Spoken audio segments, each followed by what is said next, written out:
Novridge SSX 10, kto by náhodou nevedel. Ide o HPAčkovú snajperku priamo z krabice. Proste kúpiš a ideš, hej. Keď máš regulátor, hadicu, fľašu jedno s druhým si ready. Keď nie, dokupuješ. Skúsime sa na ňu tak trošku bližšie dneska pozrieť, hej. Takže z gameplayu ste asi dnes pozorovali, čo všetko je na nej také zaujímavé a my vám to dneska ukážeme. Dáme nejaké negatívne veci, ktorých na moje prekvapenie není veľa. Není. A dáme hlavne tie pozitívne, lebo táto vec si naozaj zaslúži našu pozornosť. Ale viete, čo je problém? Že neviem, čím začať. Ale vieš čo? Zbavíme sa toho na začiatku, pôjdeme tými negatívnymi vecami. Poďme, to bude rýchlovka, tam je toho veľa. Dobre, ja začnem s prvou vecou, ktorú som si všimol úplne ako prvú, keď som tú pušku dostal do ruky.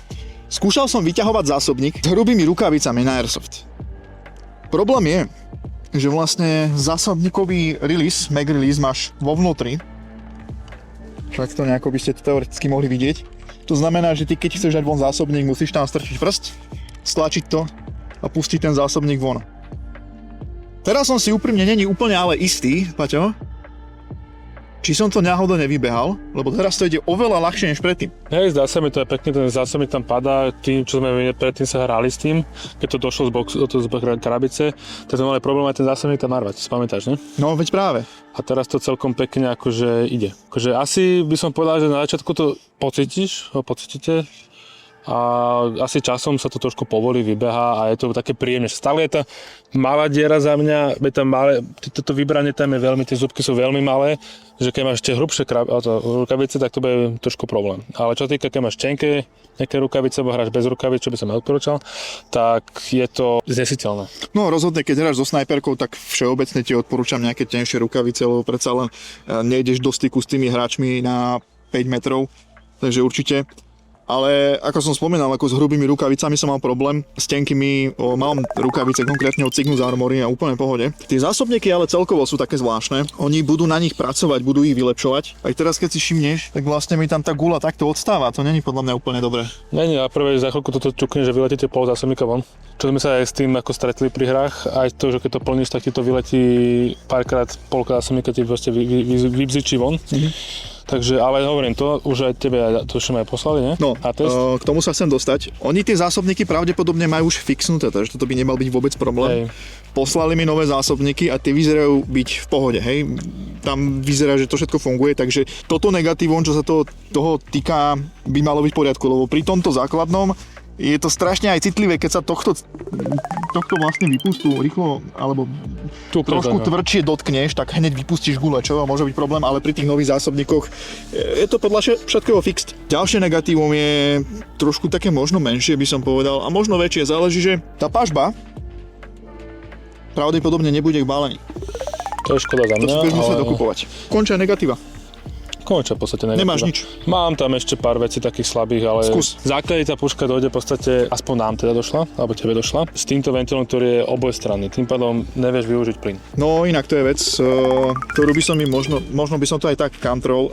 Táto puška je braná ako primary HPA. To znamená, že to, že si tam budeš vedieť dať potom aj plyn, je len fakt taká možnosť, že keď vážne veľmi chceš. Ty, aby si potom mohol použiť plyn, si musíš na to nejakú redukciu kupovať. Oni rátajú s tým, že ľudia fakt pôjdu po tej HPA verzii, predsa len, aj keď si to tak predstavím ja, tak ja osobne by som asi ten plyn nevyužíval. Maximálne na nejaký test. Vieš čo, mňa to zaujíma napríklad, lebo ja akože moja predstava tejto zbrane je mať na chrbte, keď niekde sa idem s gulometom alebo s nejakou ťažšou zbraňou na krátku vzdialenosť, napríklad keď hráme Milsim akcie a tam by mi zavadzala hadica. Hadica by ti zavadzala. Takže pre mňa, moje využitie ma celkom zaujíma ten plyn, ako funguje. Zatiaľ to nie je otestované, nie z našej strany, ako to funguje, ale myslím si, že pozrieme sa niekedy inokedy na to a dodáme tie informácie neskôr.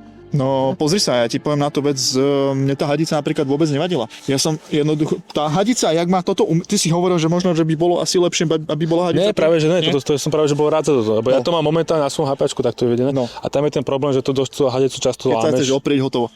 Ale jak máš vlastne hadicu tu, keď je hadica vlastne tu, tak ty absolútne nemáš problém s ňou manipulovať.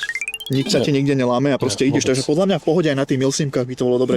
Hlavne ale menšiu hadicu odporúčam, čo ideme k jednému veľkému k jednej veľkej výhode, odber vzduchu, poď. Odber vzduchu tam je úplne, že minimálny.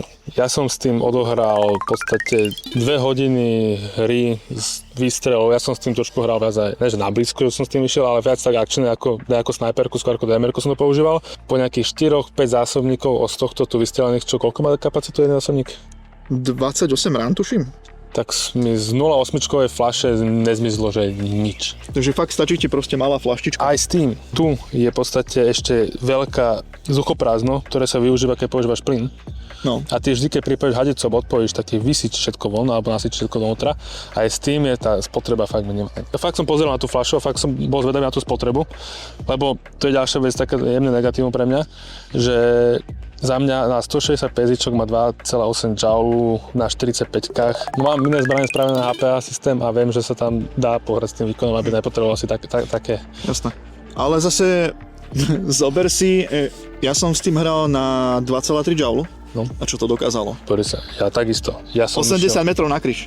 Poďme sa, ja som išiel takisto, ty si išiel na 2,2, 2,3 joule, No. ja som s tým hral na 2,8 joule. Čo to vlastne podľa papierov môžeš toto pustiť, tých 160 pezičok. To je recommended. Je to recommended. Ale vieš ich vyššie. Vieš ísť vyššie, ale budeš to riskovať. Áno, chalani vravili, my tam dávame aj 200. Radšej choď podľa papierov, keď sa ti, vieš, že ti to zbránca vydrží. Chcem povedať tých 160 ti naozaj stačí, nepotrebuješ naozaj viac. Tak to poviem. Do 80 metrov tá gula išla proste rovno. Kamo, toto máš proste hotovú pušku z boxu a nie je to ani také drahé na to, čo to robí. Nie, vôbec. Ako dobre, musíš si k tomu dobre, to je klasika, čo si musíš dokúpiť optiku, tu máš tlmič nejaký, aby si to mal tiché. Samostatne bez tlmiču tá snajperka je celkom dosť hlučná, ale ktorá není. Ten tlmič robí naozaj veľa. Ideme na testovačku. 160 PSI, to znamená, malo by to mať nejakých 2,8 joule. 2,8 joule na 45. 46 gule. Tak to zmeráme. Tak to ideme otestovať. Takisto budete počuť rovno aj ako znie vlastne tá puška bez tlmiču, ako tak, no? Čo je inak dobre, čo treba mať na pamäti, vy v podstate môžete takýmto spôsobom spamovať. Počujete ten zvuk? Takto spamovať. Lenže najlepšie je, keď si to natiahnete a tento cuplik zacvaknete naspäť takto, hej? A ono vám to potom bude to stabilnejšie potom celé, hej? Ten zvuk, všimáte si ho? 2,8, kamo. Hneď prvá rana. No, nádhera. To je dosť v pohode. Čakaj, skúsim to teraz bez toho, že by som ten štupel tam dal, že či to bude mať nejaký rozdiel, vieš? 2,8. To je to, že oni nepovedali, že tam bude mať menší výkon na tej zbrane, keď to nebudeš zacvakávať, ale že bude nestabilnejšie. Že bude nestabilnejšia tá strela, no. No, takže to znamená, že on môže letieť aj vyššie trošku ten výkon. Ale je to nestabilné, teraz si to nezmeralo.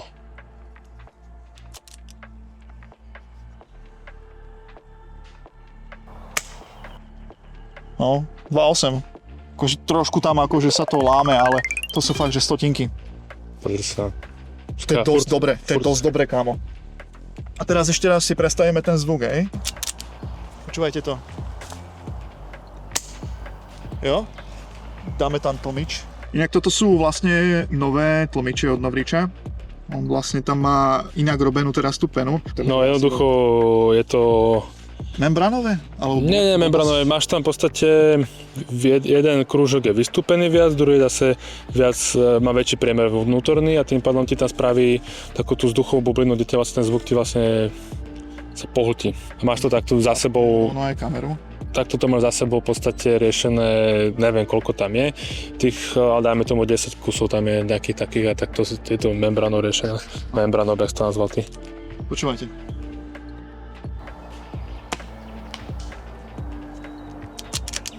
To je veľká pecka.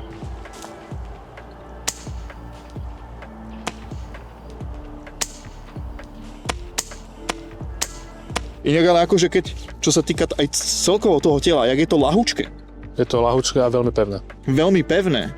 Veľmi dobre sa s tým manipuluje, vďaka tomu, hej. A keď máš QD systém vlastne v rámci popurhu, Kamo, tu máš kvedečko, tu máš kvedečko, tu máš kvedečko, tu máš kvedečko. Vieš sa s tým pohrať. Oni sú blázni na tie kvedečka. Sice ja som si to samozrejme poriešil helikonovým popruhom. Lebo nemáš kvedečko? Mám, ale ja mám strašne rád tento popruh. Ne, však ty si vieš, že ja mám napríklad kvedečko spravené, že tento popruh, a tu mám ešte k tomu si kúpim do oko, vieš? No jasné, na kvede systém. Poď ďalej trošku. Ja tiež akože používam tieto, v podstate, ne tieto popruhy, ale dosť podobné. Ďalšia veľmi kvalitná vec je tá pažba samotná. Máš to proste, nie je to nejaké ľahké, ľahká zliatina, ale je to fakt veľmi pevná pažba, ktorá je dokonca ešte folding. To je ináč veľmi praktická vec, to folding. To je super. Jediná vec, ktorý ja by som tej pažbe vytkol, No. ale zase niekto to berie ako pozitívum. To, že keď si ho foldneš, tak ona má taký nejaký jemný maličký zubček, ktorý ti vlastne drží tam. Ja, a to sa mne napríklad ľúbi. Tebe to ľúbi, napríklad, ale ja som zvyknutý na to, že tá pažba, mám napríklad ja zaistenú sklopku a že keď som to dal na popruh, jak to máš takto uchytené. Ale je to na nejakom magnete, alebo kde to je? Dajme taký zúbok maličký to mechanizme, ktorý ťa cvakne. Ale keď mi to Aha, vidím. Ja to, požičaš, počkaj, ukážem mi to na video. Ale podľa mňa je to veľmi praktická je to vec. praktické na prepravu a takéto veci, ale keď napríklad ja som to chcel skúšať využiť, skrátenú malú si chcem dať ju na chrbát, preklopím si ju na chrbát a tá sa mi začne otvárať. To je za mňa trošku také, že niekedy to treba akože trošku, neviem, ako záleží na využití teba. A tým, že to je pažba na klasické rýhlište, tak tam vieš kúpiť akúkoľvek pažbu chceš. A čo ti bude vyhovať. Potom ďalšia obrovská výhoda pre niekoho. Ja síce som ľavák, držím pušku v pravej, ale viem si jednoducho proste meniť ramena, to som sa naučil. Ale veľmi dobrá správa pre ľavákov. Vlastne, jak máte naťahovacú páku, tak vy si tú naťahovacú páku viete namontovať aj na druhú stranu. Ďalšia zaujímavá vec, keď vyťahnem teda toto, podrž, tak vlastne vy si trošku viete nastaviť aj spúšť, pretože vy vlastne tu vo vnútri si viete imbusovým kľúčom nastaviť trigger na jemnejšiu pozíciu. Ja som to ešte netestoval ale je tam tá možnosť, čo je fajn. Ja potom urobím nejaké b-rolly, aby to tí ľudia videli. Takže viete sa s tým strašne pohrať. Hej. Na to, že to je puška zhruba za 400 € z boxu, tak si myslím, že aj na tie maličké negatíva, čo sme teraz tu našli, furt tie negatíva vieš vyriešiť nejako. Vieš si to prispôsobiť tak či tak sebe, ako ty potrebuješ tú zbraň, že vôbec akože... Overím, na to, jak je tá zbraň maličká, v podstate tá hlavne tu, nejak takto. Hej? To má tak nádhernú strelovú trajektóriu a všetko. Vieš čo ešte nádherné? Podrž to, to je veľmi dôležitá vec toto. To sme zabudli úplne povedať. To je nádherná vec. Ešte v popise. No. Tú vec, viete, ako som si sťažoval pri SSG 11 vlastne na TDCčko, že som si ho stále rukou rozlaďoval. Všimnite si, ako je robené TDCčko tu. Úplne maličké koliečko a je to extrémne tight, extrémne... Sa mi ľúbi ten... No, nepovolíš si to len tak, hlavne držíš pušku takto a nie, vieš? Že to má v podstate obmedzené, okoľko si ty hopku posunul, že vieš to na kliky si zrátať, aby si sa vedel vrátiť naspäť, ale teraz si priťahol viac, tak vieš, že si dal 3 kliky a teraz to stiahneš, že bol jeden klik. Pri tej SSG 11 tie kliky boli, ale boli také jak tu. Tu je to lepšie, oveľa lepšie. Dobre, ideme na streľbu a test tlmiču? Alebo máš ešte niečo? Porozmýšľam, dajte mi 1, 2, 3 sekundy a... Nie, nemám. To je šlišťanie, čo? No, dobre. Teraz pôjdeme na nejakých 20 metrov trebárs a... Uvidíme. Nejakých 20 metrov od streľby. Môžeš? Šlišťák dobrý!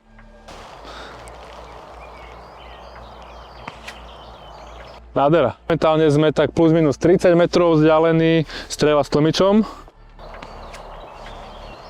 Pekne. Dobre, a teraz dáme dole tlmič, aby ste to počuli, ak je to bez tlmiču.